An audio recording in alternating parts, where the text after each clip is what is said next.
I'm going to read your bio and then we'll just cut it from like right at the start of the bio. Okay. And act like we just started. Perfect. Cool. All right. Today's guest is obsessed with helping her clients leverage real estate to grow their wealth and live the life they've always imagined.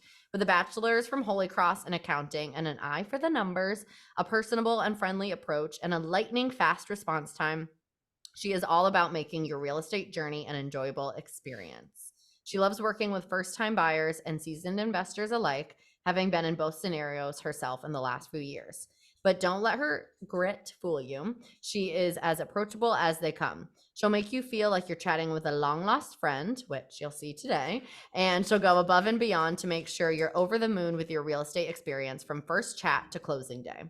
When she's not prowling the city for the next best listing, she's at the handlebar coaching clients, which is actually how we met, getting a workout in for herself at B-Tone or Rebel in Southie, walking her mini Bernedoodle Bogey, who is the cutest, down to the 612 for a Diet Coke, or hanging out at a beach that I don't know how to pronounce in Gloucester with her family. Wingershik. Wingershik Beach in Gloucester. Yes. Real estate isn't just the biggest purchase you will ever make. It also dictates how you live your life, and she is going to make sure that we are living. Welcome to the podcast, Amanda Maselek. Thank you. Wow. That was a mouthful. It was a mouthful. I've never had anyone introduce me like that. Well, I'll copy and paste it and send it to you, although it mostly was copy and pasted from your Compass website.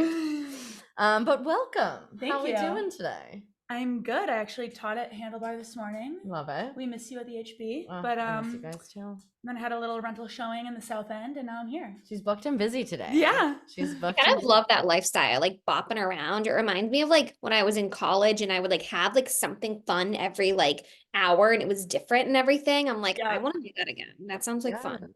I know. I just stay in my house all day long now. Honestly, mostly same. I have one doctor appointment. That is it today. It's a big day. That is like, I don't know, a big part of why I love real estate is that like I couldn't sit at a desk from 9 to 5. Like I just couldn't do it. I tried it. I couldn't do it. Yeah. Well, let's start with that. Like before we get into all the nitty gritty of real estate, let's talk a little bit about your journey, if you will, because I feel like people are interested to hear the different trajectories. It's not a straight line. Let's just say I didn't grow up wanting to be a real estate agent. I don't think anyone does unless you grow up with parents in the industry, but yeah, I went to Holy Cross, majored in accounting, like you said. To be honest, picked accounting because I was good at numbers and I didn't know what else to do. As most people pick a major, they're not really sure where are they going. And like the normal trajectory after majoring in accounting is you get a job at one of the big four. I actually worked at RSM right out of college in audit. So pretty dry, pretty boring. You're at a desk for 8 hours a day, busy season's horrible. And I just knew that was not it for me. Like there had to be more to life. Like I can't be this miserable every single day. And like, if that's your jam, go for it. It wasn't my jam. Yeah. Pivoted to tech sales during COVID. So that was a tough pivot because obviously the economy was tough. Job market was tough, but I pivoted. Sales was 1000% more up my alley. I actually really liked it. But still, I just like didn't really groove with the whole having a boss thing. I don't know. Honestly, I don't know how else to say it. Like, that's super fair. Yeah, and then I met Sarah. So Sarah McGuire is my like team lead on my real estate team at Compass, and Sarah McGuire also taught at Handlebar, one of the OG instructors. Met her at Handlebar, saw that she was crushing it in the Southie real estate market and beyond Southie, but that's kind of like her home base.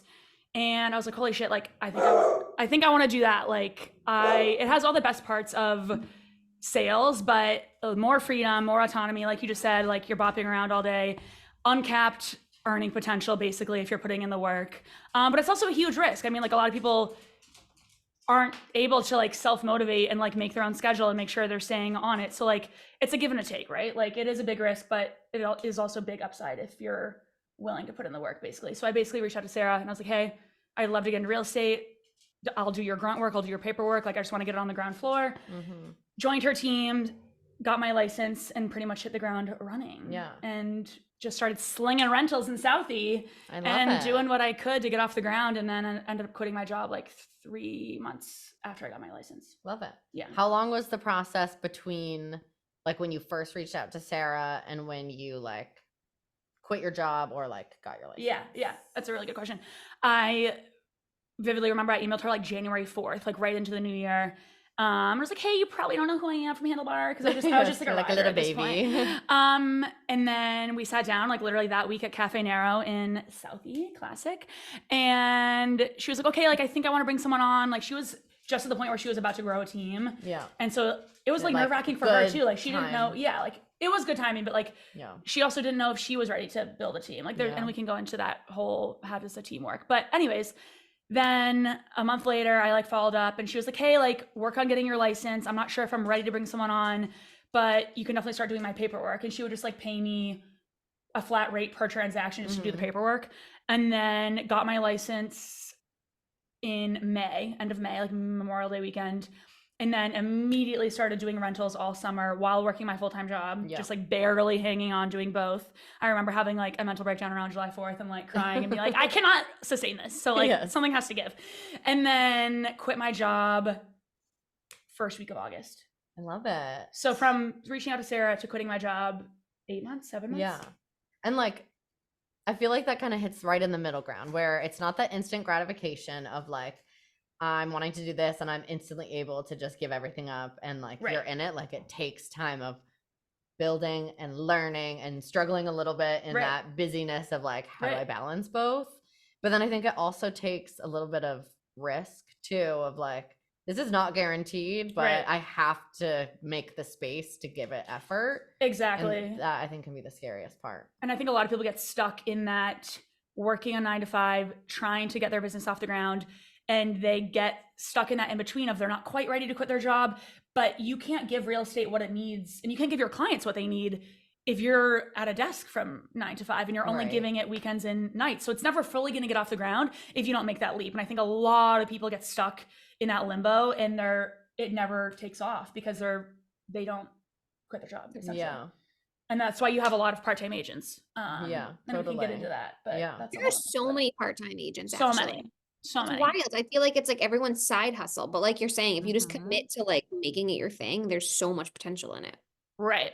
And it's also an expensive side hustle. And you might be like, oh, aren't you making money from it? Like, yes, but you have to pay dues. Like I pay $87 to the MLS every quarter. I pay $650 to the National Association of Realtors every year. I pay $500+ in errors and omission insurance to Compass every year. Like there are a lot of fees that go along with it. You have to renew your license every 2 years. Like if you're not doing deals and making any money on it, it's almost impossible to just keep renewing your license to what, help one cousin a year. Right. Like it's not worth it. And that's why, I feel like a lot of people say that. A lot of people are like, well, I'm just going to get it and then I can like sell myself my houses. Right. And it's like, that's a lot of money to not want to just pay someone else who like is an expert and does this every day. Exactly. And like just because you can do something doesn't mean you should. And I think that's just because you can represent yourself doesn't mean you should. Like I can go cut my own hair.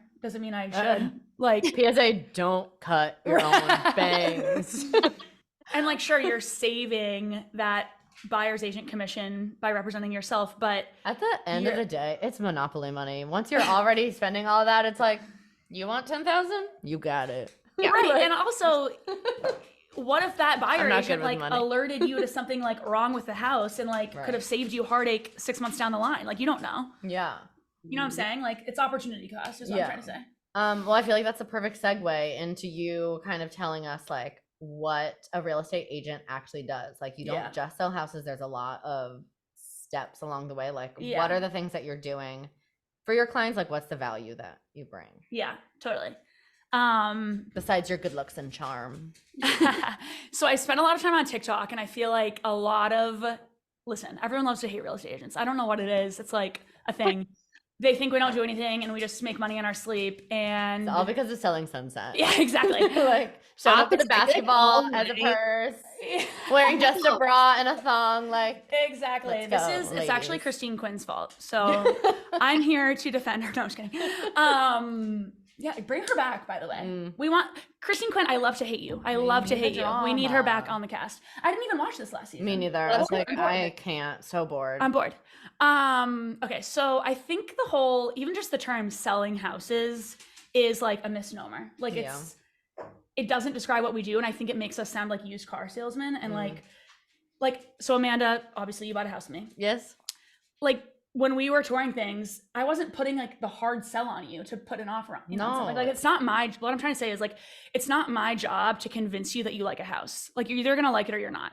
And there's hundreds of houses on the market in Greater Boston right now. The odds are you're going to like one of them enough to put an offer in on it. And like, it's not hard to find. We can narrow it down by geography and price and bedroom count, and you're probably going to find one you like. My job is when you say, hey, Amanda, I want to write an offer, my job is to then educate you on what I think the true market value is. My job is to talk to the listing agent, figure out what the sellers are looking for. Do they have a flexible closing timeline? Do they need to, like the sellers of your house needed a lease back because they didn't have anywhere to go. Yeah. So we closed. They basically rented the house from you. And it's like, it's all about figuring out what is going on the other end. How can we structure your offer to be attractive to the seller? It's not just price, it's terms, it's deposits, it's inspection, it's mortgage. And yes, the average person can Google and look up 3-bedroom house in Medford and they can go find it and put an offer in on it. But there's so much more to that than just finding the house. Like I think everyone thinks the only thing we bring to the table is finding you a house, and that's literally 1% of it. Yeah. And also I feel like by the time you're wanting to buy a house, you are living on Zillow. Right. Like you've seen it. Yeah. So it's like, of course you might like know of things before us or whatever, but like that's such a small piece of the pie. And I feel like that's what we appreciated about you so much. Not like we really had so much to compare it to, but like it didn't feel like you were pushing us into anything we weren't ready for or weren't like 100% about. You were there to like support and answer questions and be that liaison. Right. And like, I feel like that could also be like a red flag too. Like, do you feel like your real estate agent is like pushing you into something that you're feeling like about? Like, that's not good. Like, if you're going to go out and see 5-6 houses with a buyer's agent and they're not pointing out one negative thing about any of the houses, and they're not like, if they're just like a yes man, like, yeah, offer on that. Yeah, offer, like, that's probably a red flag. Like, there's no way that there's nothing wrong with any of those houses. Like, my job isn't to sell you something, it's to educate you and help you make a decision that's right for you. I can't tell you what that decision is because I'm not you. Yeah. But all I can do is give you my market expertise about the process. And at the end of the day, the buyer's going to make the decision they want to make. And if you feel pressured into something, and sure, let's say you put it in an offer and then the inspection comes around and like, let's say something comes up on the inspection that normally wouldn't be a big deal, but you already feel uncomfortable in this transaction. You already feel rushed into it. Like the buyer's going to end up backing out. There's no sense in pushing someone in a direction they don't want to go, because it's just going to blow up in your face. Yeah. And you're not doing your job if you're doing that.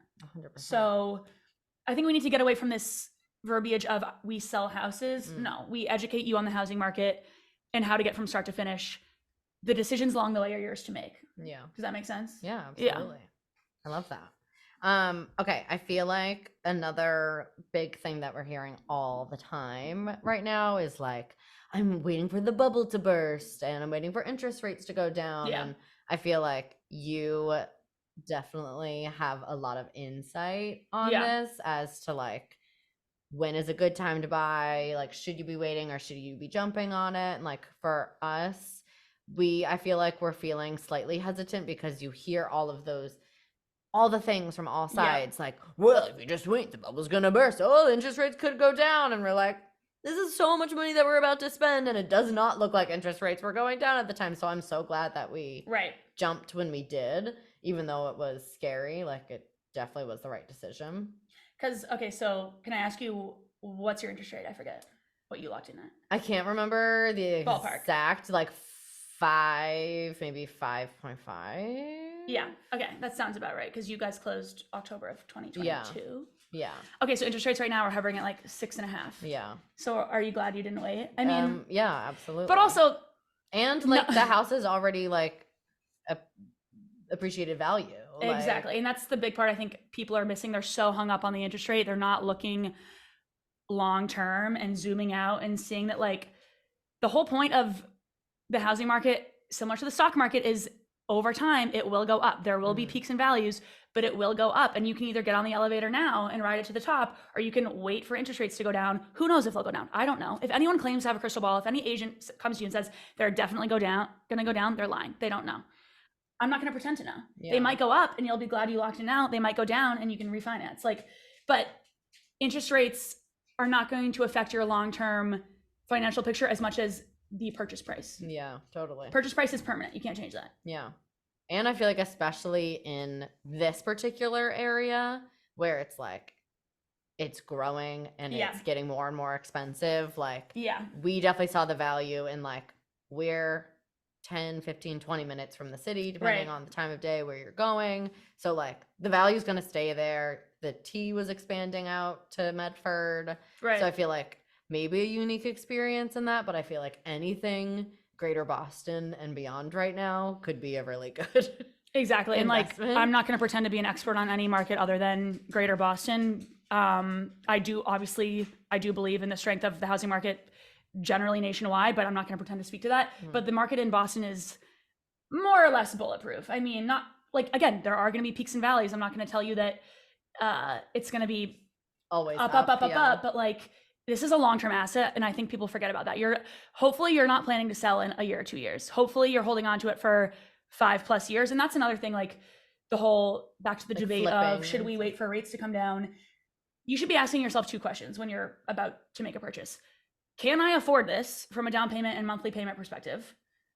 If you can afford it, great. And am I planning to stay in this house or own this house for at least, I would say, 3 years? Yeah.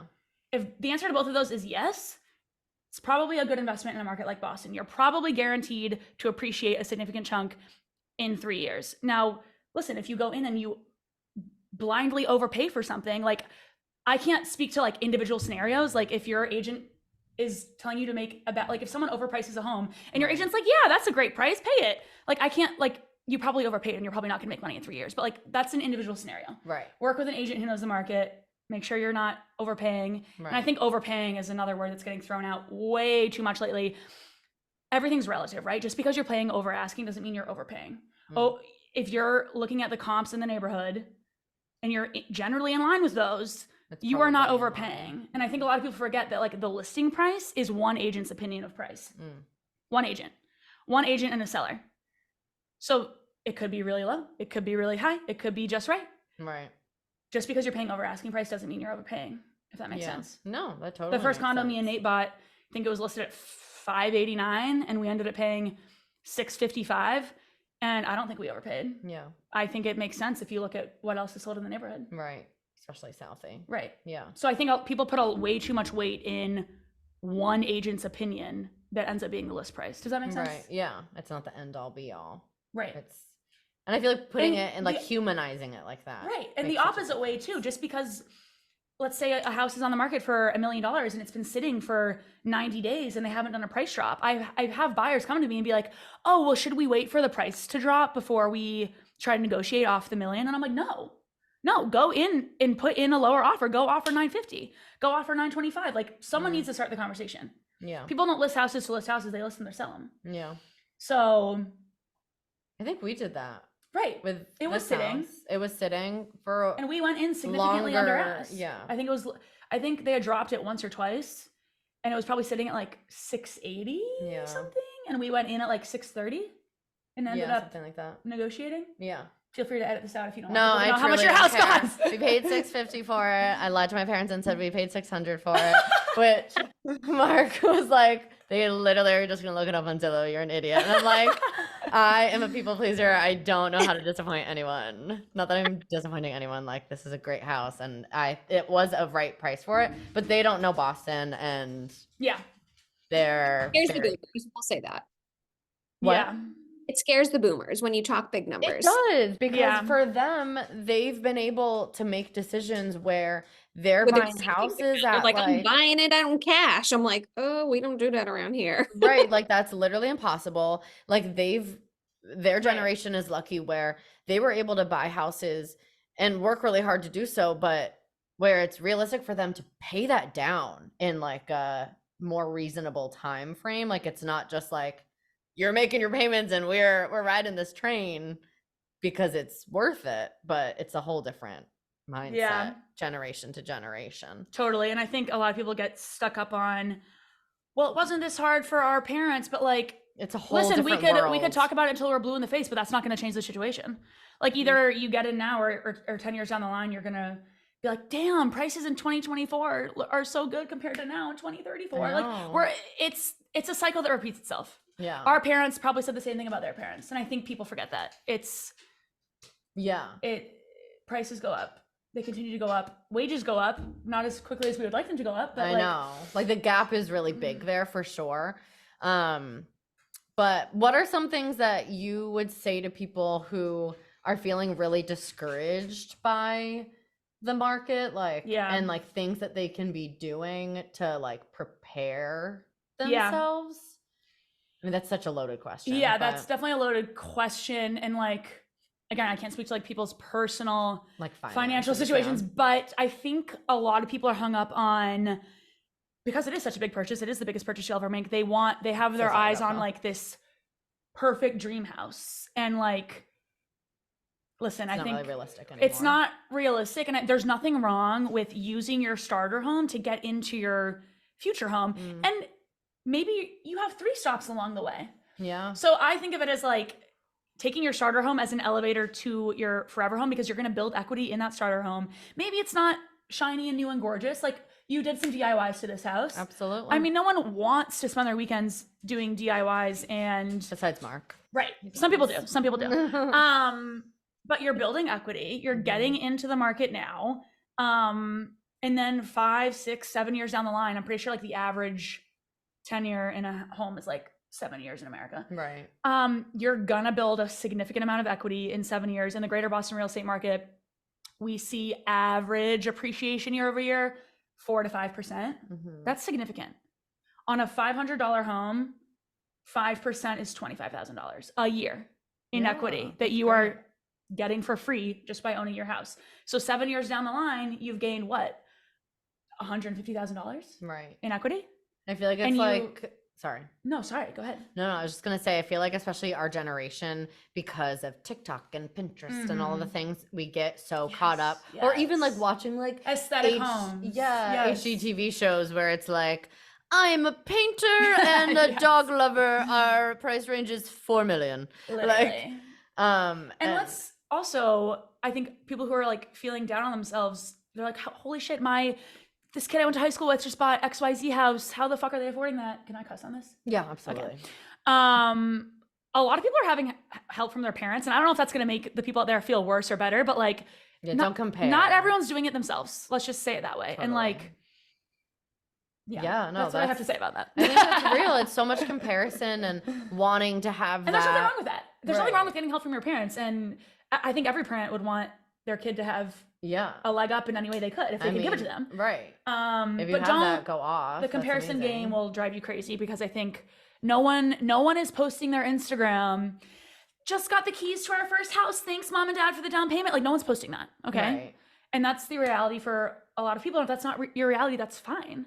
Yeah. But don't get down on yourself because Joe from college is buying whatever he's buying. Or even just like, I think about some of our friends who made some tough decisions because they're thinking long-term like this, like who moved maybe a little bit farther away from the city and decided like, I'm going to buy a multifamily so this can be an investment. Like this is going to be our retirement. And while some of their friends or people they're seeing on social media are buying houses that might seem like more like a forever house. Like I remember having a conversation with one of our friends and her being like, it kind of sucks because like, we're really excited that we bought this thing, but it also feels like I'm not going to have a housewarming party. Like everyone come over to my apartment. And it feels like, you know, some people might be steps ahead of us. And it's like, you can't play that comparison game because at the end of the day, everyone's journeys are different. And like, maybe it looks like a few stops along the way and then you're set up for even more success rather than buying something that's way out of your price range or doing it just for the looks or being in like getting that instant gratification of like everything's perfect and I don't have to do anything. Actually that brings up a conversation, a TikTok that you posted, and I instantly commented and it was like, I will make you talk about this on the podcast tomorrow. Where you talked a little bit about how like you were like, I'm in like $1 million of debt or whatever, technically. But like, it doesn't scare me and here's why. So like, tell us why. Sure. Oh my God, me too. God literally every day is like, we are $1 million in debt. And I'm like, yep, Yeah. that's great. Like, does not faze me at all. People like Money it isn't real. people.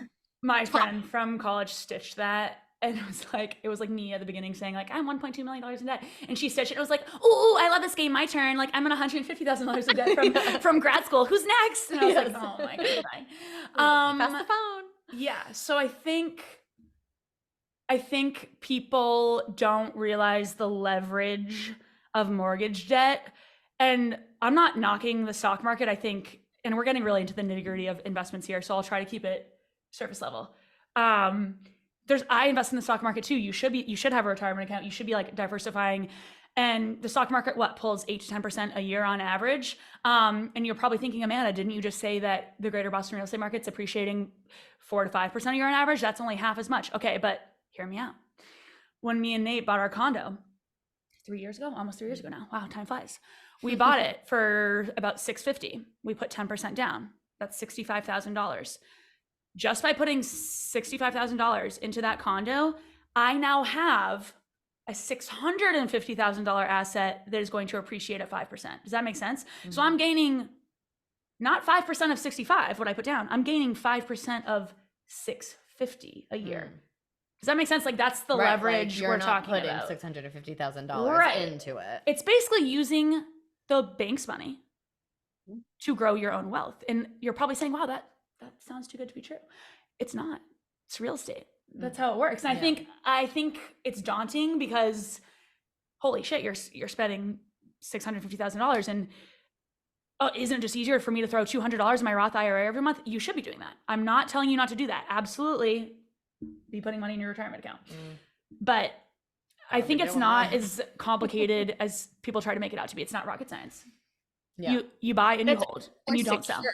Like, if you look at the history of buying houses, like, there's more security in buying a house in a good market with a good agent who knows their shit. Right.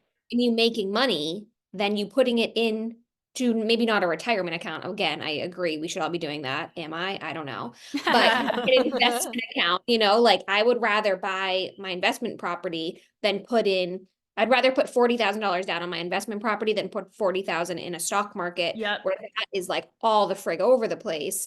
But my house, I know, is going to gain equity because I've done the research behind it. Yep, 100%. And then the other thing is cash flow from real estate. And again, it's going to depend where interest rates are. When we bought this condo, they were significantly lower. But that's not me telling you to wait, because I don't think we will ever see 3% again in our lifetime. That was COVID. That was COVID. That was the government artificially stimulating the economy because it was in the shitter. Yeah. So I will say we got a really good. We can't wait for that because that was such a weird blip of time. Exactly. And like, back to our parents, they were buying at 10, 11, 12%. Yeah. Do you think they are glad? Do you think they are mad they didn't wait for lower rates? Right. No. Right. They're probably very glad they bought in 1990. Mm-hmm. You know what I'm saying? Yeah. So think about that. It's half as much as our parents were buying at. Okay, but back to what I was saying about cash flow. We did buy with a pretty great rate. So, and some of it's luck, guys. Like, you can't be there like, well, so-and-so has a 3% interest rate. Yeah, that's luck. Like, life's not fair. Like, I hate to break it to you. But, so our mortgage payment on that, all in with HOA, PMI. Oh, we should also talk about PMI. Noted. I don't even know what the hell that is, so we probably should. So all in, we pay. It's like, I know PMS over here, but we pay about $3,000 a month for that condo, and it's a 2-bedroom in South Boston, and we rent it currently for $3,600 a month. Amazing. So that's $600 a month of cash flow in our pockets. If I put, again, back to that cash that I put into this investment, that's $65,000 down payment. If I put that into the stock market, I certainly wouldn't be getting $600 a month in dividends. Like, right. I think people aren't seeing the long term of, in 10 years, in 5 years, whatever it is, this rental is going to be cash flow positive, and I'm going to be making income every single month from doing nothing. And again, there's risks, there's maintenance. What if something breaks and it leaks? What if I have to replace a microwave? What if my tenants skip town and don't pay me rent? I think people, again, for the landlord haters out there is risk to it. Like, we're not just sitting back and raking in the cash. Like there's a significant amount of risk in it. Yeah. And maintenance that requires cost and effort. And it's a win-win for the renters because they don't have to put $65,000 up front. They don't have to fix the microwave when it breaks. That's a benefit to them. Mm-hmm. So it's all a trade-off. And there is a time and a place to rent. I'm absolutely not like, I'm not one of those agents who's like, you're a fucking idiot if you're renting. No, there's a time and a place for it. Yeah. And also lifestyle and like your choices and your goals, like, or personal situations. Like some people, like we're saying all these things, but for some people, it's not a smart decision for you to buy. And like, I definitely don't want to be negating the serious issue that is housing in the United States of America, for sure. Like wages need to be higher. Inflation is fucking wild. But yeah, what's PMI? Okay. So PMI, I think is another like buzzword and people don't want it when they buy a house. So it stands for private mortgage insurance. Basically, I don't know who decided this, but if you put less than 20% down, this is another good topic of conversation. What is an average down payment? I think a lot of people have the 20% stuck in their head. We need to put 20%. That's not realistic for most people, obviously, to have 20% to put down. But they have this thing stuck in their head. Oh, but if we put less than 20% down, we're going to have to pay PMI. Okay. PMI is not the end of the world. I think on our condo, we pay $100 a month in PMI. I would rather pay $100 a month temporarily. You only pay it until you have 20% equity. I would rather pay $100 a month than fork out another 60 grand on a down payment. Like do the math, people. Oh, I love that you're talking about this because it is so like statistical and people can't understand it. So sorry, go off. Yeah, exactly. Well, it's like, 20% made sense when the houses cost $100,000. Right, exactly. I'm sorry. But people also are under the belief that they cannot purchase, that they physically cannot purchase without putting 20% down, which couldn't be further from the truth. One of my first years in real estate, I sold a condo to a young single woman in Boston, also from Handlebar. And she put, this was not a special loan program. This was not a first time buyer program. This was not FHA, none of that. Conventional loan. She put 3% down. I was gonna say my first house we bought was 3.25% down. Yes. And people just don't realize you can do that. And yes, obviously the less you put down, the more loan you're assuming and the higher your payment's going to be, but it's all a big math problem. You can slice it up any way you want in terms of down payment, and monthly payment. Obviously, if you put down more, your monthly payment's going to be a little less, but it's all a give and a take. Find a monthly payment that you can afford. Exactly. That's the number one thing is, can you afford this month to month? Are you putting yourself in a compromising situation? But yeah, she did a conventional loan, and this was in 2021, summer of 2021, when the market was competitive. This was in the city. This was in Boston proper. So I think a lot of people have this idea that everywhere is crazy. The suburbs are getting crazy again. I hate to break it. God, well, you guys aren't buying anytime soon, or I don't think you are, but the suburbs are bananas again. We're talking 8, 10, 15 offers, 200K over ask. So it's scary out there, but the city is, PSA to anyone looking in the city's a different story. So moral of the story, rental properties. Yeah.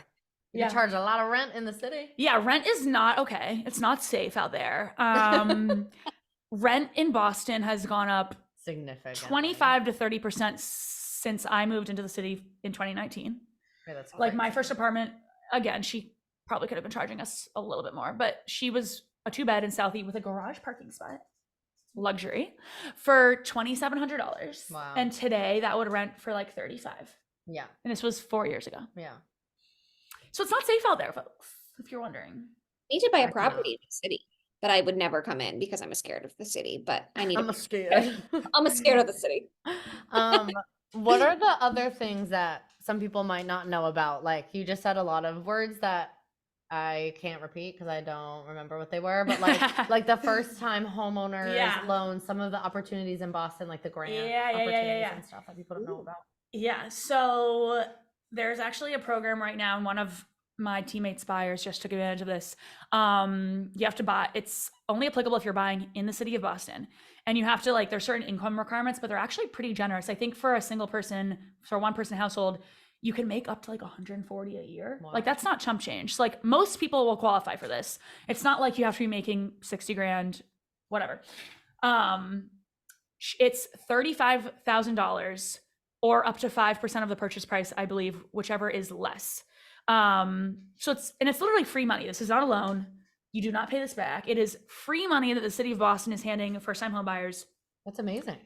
Towards their down payment. It's crazy. And people, again, you're probably gonna be like, that seems too good to be true. Okay, I know it sounds crazy. We've It's like had people don't buyers know do about it. What? It's just people don't know about it. People don't know about it. They assume there's a catch. But truly, like the city of Boston's just trying to like make it accessible. Facilitate it and get people in who might not be able to buy without that. Yeah. And this segues to another important topic, which I think is we've been preaching, like, obviously not all agents are created equal. Please do your homework before you start working with someone. Please don't work with a part-time agent. I'm sorry, no shade to my part-time agents, but okay, but that segues into, like, I wouldn't even know about that grant program if it wasn't for a very educated local mortgage lender that we work with. And I think that's super important. Please don't go on Rocket Mortgage and like do your loan through Rocket Mortgage. Again, I'm sure some people have had fine experiences with them, but when you show up to a listing and you're submitting an offer, that list agent knows who are reputable local lenders, and you're going to have basically like a stronger offer with a lender who knows what they're doing and is proven to get things across the closing table and not have loans fall apart at the last minute. Not only that, but like if you're working with Joe Schmo, so I think people don't realize like mortgage lenders can be licensed anywhere. So like a lender in Texas can be licensed in Massachusetts, and like, sure, you can work with them. Do they know the Boston market? Probably not. Yeah. Do they know about this Boston grant program? Absolutely not. And there's a lot of back end to it. Like there's a lot of paperwork and like red tape to jump through, as with anything government related, to get that loan secured. And like, if you're not working with someone who's done the process multiple times and knows the ins and outs of it, it's going to be a nightmare. Yeah. So like assembling a team that knows their shit in terms of agent, lender, and attorney. Yeah. We haven't even talked about real estate attorneys yet, but that's those are your big three. Zoe, my girl. Zoe, I'm working with her right now on a deal. She's the best. Bitch. Met her once. Emailed a bit. Yeah. Oh my God, Poe is being so annoying. He's like, there is someone in this house. Let me put my face in their vagina. Okay, wait. Yeah, should we talk about what are they? What's Zoe? A mortgage. Zoe is shout out Zoe. Zoe Gillies. She is a real estate attorney. So again, I don't know where people are listening from. Some states do not require an attorney to perform closing. And closing essentially is just you signing a bunch of legal documents to pass the title and close the loan. Seller gets paid, buyer gets the keys. It's all the fun paperwork of it. But some states do not require a real estate attorney. So if you're listening to this and you're like, I didn't use an attorney. Okay, I don't know where you live, but maybe you used a title company. But in Massachusetts, we use attorneys, and we pretty much get them involved as soon as your offer is accepted. We call up our real estate attorney, and if you're like, oh my God, I don't know a real estate attorney, if you're working with a good agent, they will have good recommendations. And also, I think people assume like, oh, well, my agent's probably only recommending so-and-so at XYZ Bank because they get a kickback if they like send all their business to one mortgage lender. I think that's like a red herring. Like I've literally never heard that happening. Maybe that does happen. It's definitely illegal, but like. You're like, I wish I was getting kickback. And like a good agent doesn't have one lender recommendation. They have 5 or 6 depending on the type of loan, the type of property, the area. Is it an investor buyer? Is it a first-time buyer? Like the loan, like I could sit here all day and name different loan products. Like it's not one size fits all. So I keep getting off track, but working with an agent who has multiple recommendations for everything, because if they have one recommendation, that doesn't make any sense. Like it's different, right? They should be having different people for different scenarios. So back to the attorney. If you don't know one, your agent will set you up with an attorney who makes sense for you depending on where you're buying and what you're buying. And they basically will draft something called a purchase and sale agreement. And they'll go back and forth with the seller's attorney and make edits. And listen, I'm not a lawyer. I'm not going to get into the weeds here and pretend that I know every in and out of a purchase and sale agreement. But that's why we have attorneys and that's why we pay them. Yeah. But it's basically a long form agreement. It's usually up to like 9, 10, 11, 12, whatever pages, depending on what you need. And it's detailing out every single aspect of this sale. Like if there's any issues on the inspection and you want the seller to repair the AC or I don't freaking know, like repair the foundation, anything that needs to be agreed upon, that needs to be done before closing, that's going to go into the purchase and sale. And your buyer attorney is going to go back and forth until it's agreeable between both parties. And like, for instance, we had the lease back with yours. Yeah. So like Amanda closed on her house and the sellers continue to live here and rent it from Amanda. Like there's a lot of legal jargon that needs to go in there to make sure that's like above board. And like, how much are the sellers going to pay the buyers for rent during that time? And like, how are we going to do a security deposit? What happens if Amanda shows up to move in and the house is in shambles? Like, we need attorneys for all that stuff. So I think there's a lot more that goes into it than just, I give you money, you give me a house. There's a lot of opportunities for things to go wrong. So that's where the attorneys come in. You execute the purchase and sale, usually like a week after the offer is accepted. And then between then and close, you as a buyer, your main concerns are getting your loan application in, your lender sending that to underwriting. If you're working with a good lender, your loan should be situated many days before closing. Like, you know that you're clear to close, basically. Like, I just got a clear to close with a buyer and they don't close until like March 11th. Okay. If you have a bad lender, they're probably procrastinating and not doing what they're supposed to be doing. And then, a week before closing, we need XYZ from you, some financial document, or maybe they find something on your credit at the last second and, oh shit, like you can't close. So that's the difference between working with a good lender and a bad one. Yeah. It does happen. We hear of it happening with, buyers on our listings. Like, how did you just catch that on their credit report at the last minute? Like, you should have seen that before. Like, they should have never been pre-approved. Like having, you know what I mean? Having a team that you can trust exactly. around you. It's huge. Sorry, I feel like I'm really getting into the weeds here. No, I feel like it's super helpful. I feel like we should back up for people that are first time home buyers potentially. Yeah. Because I feel like, at least for myself, I felt like it was like daunting. Yeah. Like, okay, so we're thinking about maybe buying a house in the next year, in the next 6 months, even in the next 2 years. Like, what are the things that people should be doing? Things they absolutely shouldn't be doing? Documents they should be gathering? Like, what? Yeah.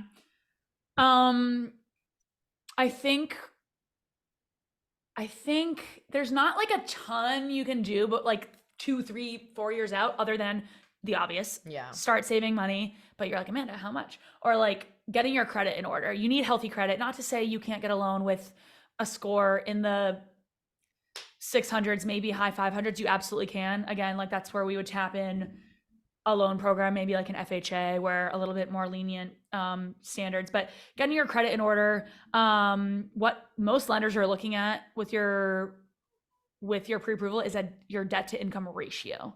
So you could make $500,000 a year, but if you've got 3 car loans and another mortgage somewhere else and student loans and you co-signed on your mom's jet ski, like your debt to income ratio probably sucks.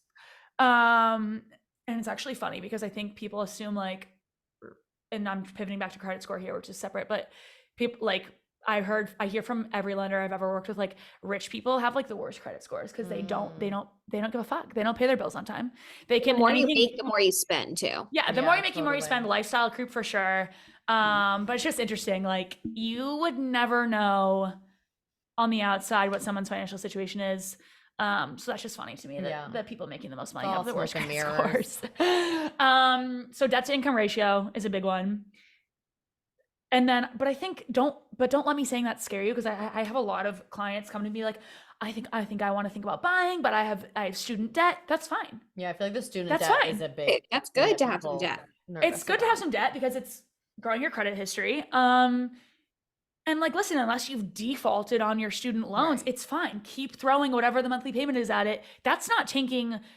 $300 a month in student loans is not tanking your debt to income ratio. Okay, so like that's, I think, a big myth buster moment is you can absolutely buy a house and have debt. Okay. Maybe not credit card debt. You should probably pay off your huge credit cards. Those are big. Yes. Yeah. I would definitely prioritize credit cards over student loans for sure. Yeah. What else? Getting documents in order. I think, let me just say right now, I think getting pre-approved is a lot less scary and involved than people think it is. Like, would you guys agree with that? Like, once you actually sat down with the lender and he was like, okay, send me your tax returns from the last few years and your pay stubs, and they want to pre-approve you. Like, they want to make money. Yeah. So it's not hard, but you have to do it. You have to do it. But I think that's what the biggest roadblock is. Like, because I think any good agent, if you come to me and say, hey, Amanda, I want to buy a house with you, the first thing I'm going to tell you is, okay, go get pre-approved. Like, I can't show you a house if I don't know what you can afford. Right. And I don't want you to go fall in love with a $700,000 house and then you get pre-approved for $6 million. Right. So it's like, you have to know what you're working with. Yes. And also, obviously, depending on the market, right? Like, if you're not pre-approved and it depends on rates. Like, you're not ready to go in and make an offer, and that next person already is, so they're snatching it up first. Exactly. If it's in a competitive time and space. And a good lender should be able to pre-approve you within like 1 business day. But again, like the way that this market is going, you're putting, I mean, if you're in the suburbs, you're putting in offers like within hours of seeing it. And you physically, like, you cannot make an offer without a pre-approval. I mean, I guess you could, but you get laughed out of the house, basically. But I think people get really intimidated about, that's like the hard stop for people. Like, oh, I wanted to go house shop, but I'm too scared to call up a lender and get pre-approved. No, I promise you, rip off the Band-Aid, send him your tax returns. And here's the thing that people don't realize. You're probably going to get, unless you have a large amount of credit card debt or like something out of the ordinary, you're probably going to get pre-approved for more than you want to spend. Yeah. More than you are comfortable spending. Like, let's say that monthly payment that you're comfortable with, it lines up to about, I don't know, a $500,000 house. You're probably going to get pre-approved up to like $650. Right. Just the way the numbers play out. Like, they can stretch your budget further than you probably think they can. Right. And that doesn't mean you need to go out and buy the highest end. And I are like, how much money can we get? We're going to spend it all. Yeah. It's so bad. If you're like, so a free $1 million, let's like, we'll take it. Yeah. Like, we'll invest it into this and this and this. Yeah. If you're buying at the absolute max of what they're pre-approving you for, I would be a little nervous. Yeah. Like, crunch those a little numbers, nervous. Make that budget first.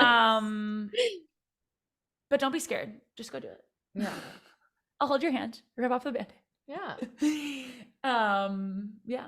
Because at least then you have the information. And I feel like a lot of this is like, for myself, I feel like I've always had like a nervous relationship with money.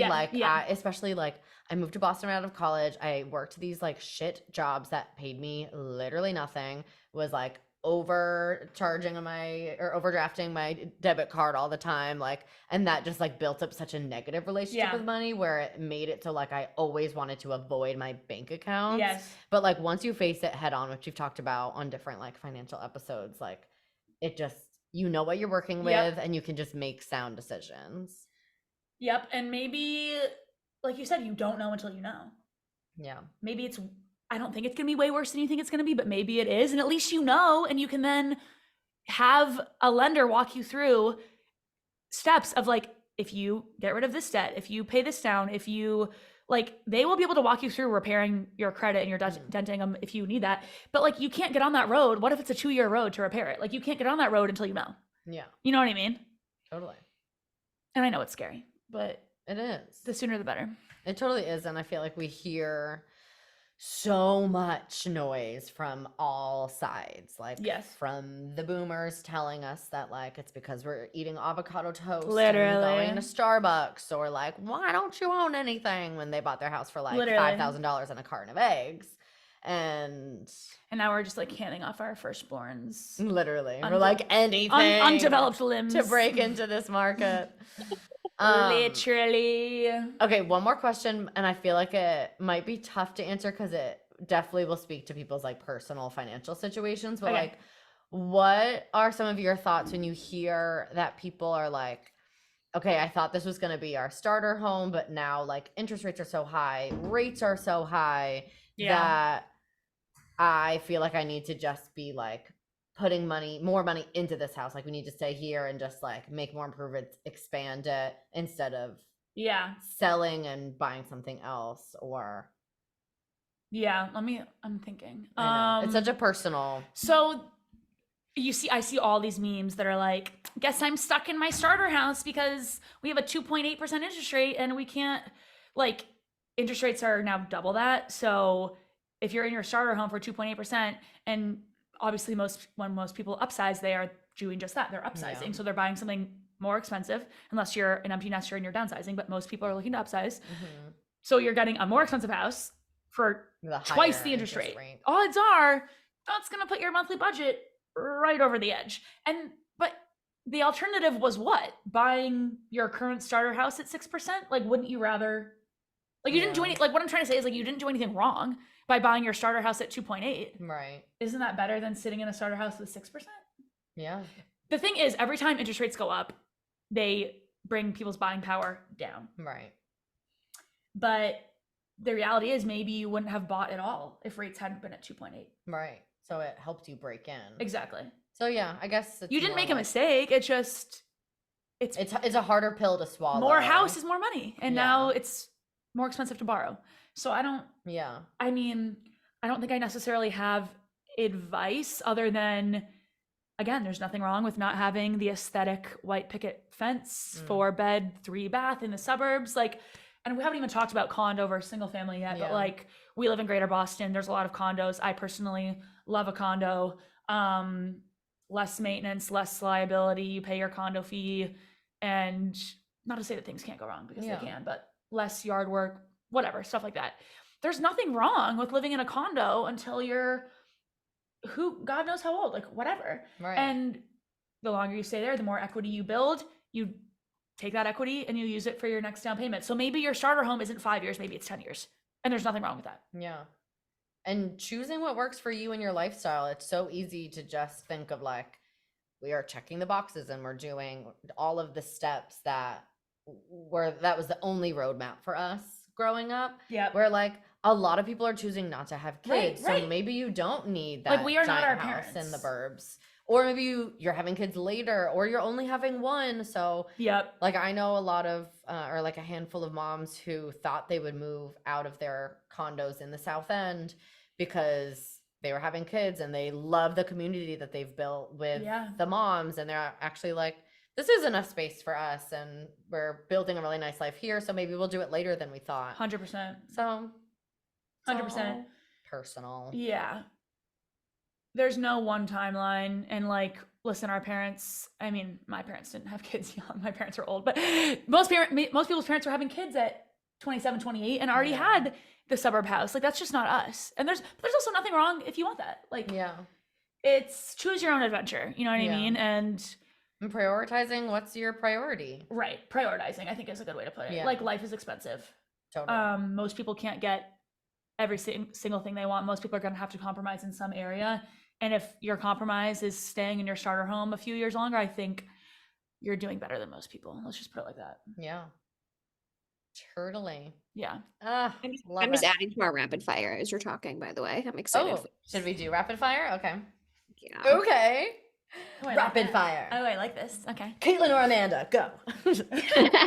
Okay. I feel like you can answer this 2 ways. And I feel like in one way, in terms of advice for people, I know the answer. And in the second way, maybe it's like, what do you like dealing with more as a real estate agent? Rentals or buying? I mean, sales. Yeah. Rentals are fun because I get to work with like a lot of younger people my age and like make relationships with them. And then hopefully I'll help them buy in the future. But I think there's a little more brain power that goes into sales. Rentals are more so a little transactional. They're not too complicated usually. Yeah. So I'd say sales. Yeah. The stakes aren't as high. Right. Just like, do I like this? Is the yeah. price okay? And I feel like sales, you feel like you're making more of a difference in someone's life. Yeah. Totally.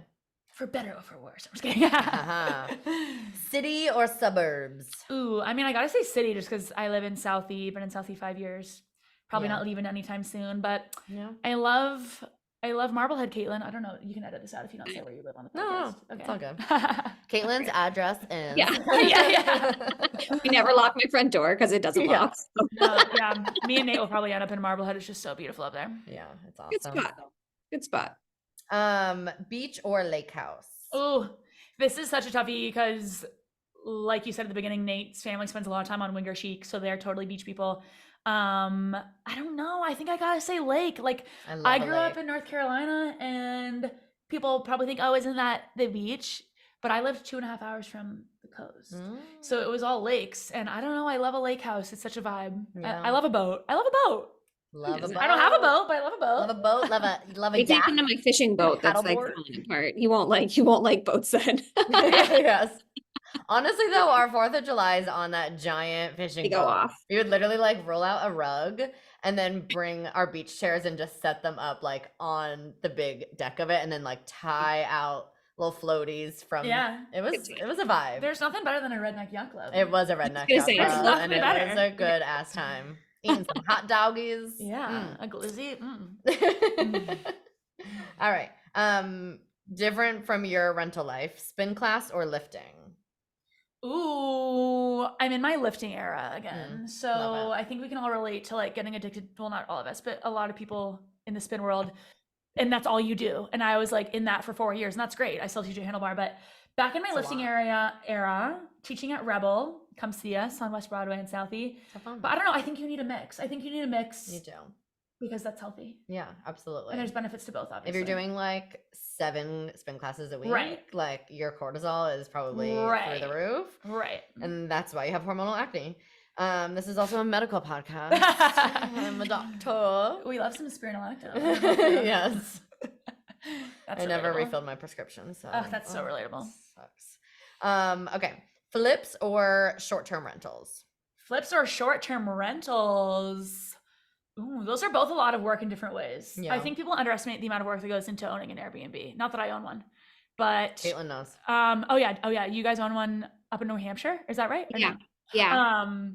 Dude, flips are for me personally. I have to say short-term rental. I'm not a DIY girly. I don't have that skill set. I don't have that patience. I don't have the patience. If like Yeah, owning this you house, like DIY your whole house. What do you mean? yeah, but like Mark is the force. Like we are not. The ringleader. Yeah, we're not the couple that are like in the weeds together because like he also like he just goes. Like it's not like I don't feel like he has the patience to teach me how to do the hard things, and I don't have the patience to want to learn how to do the hard things. So like I'll paint, I'll take down the wallpaper, I'll paint. Yeah, I was gonna say, let's start with paint. Me and Nate Painting almost got sucks. divorced 1 month into our marriage over painting. Yeah. And then I had to have a handyman come fix it. Yeah. Can we talk about the TikTok couples who are getting millions of views flipping all these houses?